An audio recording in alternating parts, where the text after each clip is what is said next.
Kalam award అందుకున్న RTC driver Salim. మండల కేంద్రానికి చెందిన ఆర్టీసీ డ్రైవర్ ఎండి సలీం అబ్దుల్ కలాం పురస్కారాన్ని అందుకుని కిల్లా గన్పూర్కు గౌరవాన్ని తీసుకొచ్చారు.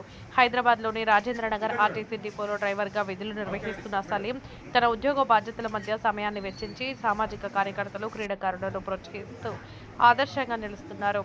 ఈ సేవలను గుర్తించి తెలంగాణ రాష్ట్ర భాషా సాంస్కృతిక శాఖ, వేవ్ మ్యూజిక్ హైదరాబాద్, యువ తేజం ట్రస్ట్, కలాం విజన్ తిరుపతి సంస్థలు కలిసి ఆయనకు పురస్కారాన్ని ప్రదానం చేసినట్లు తెలిపారు. హైదరాబాద్ ఆర్టీసీ క్రాస్ రోడ్డులోని సిటీ కల్చరల్ సెంటర్లో ఆదివారం జరిగిన జాతీయ పురస్కారాల ప్రదానోత్సవం, జాతీయ కవి సమ్మేళనం కార్యక్రమంలో city small causes court senior superintendent PVP Anjali Kumari ఈ పురస్కారాన్ని సలీంకు అందజేశారు. ఈ సందర్భంగా ఆమె మాట్లాడుతూ, సలీం లాంటి సాధారణ జీవన శైలిలో ఉన్నవారు అందరికీ ఆదర్శంగా నిలుస్తున్నారు. ఆయన చేసిన సామాజిక సేవలు, క్రీడల పట్ల చూపిన ఆసక్తి, యువతను మార్గనిర్దేశం చేసిన విధానం ప్రశంసనీయం. ఇలాంటి గౌరవాలు వారి సేవలకు గుర్తింపుగా నిలుస్తున్నాయని పేర్కొన్నారు.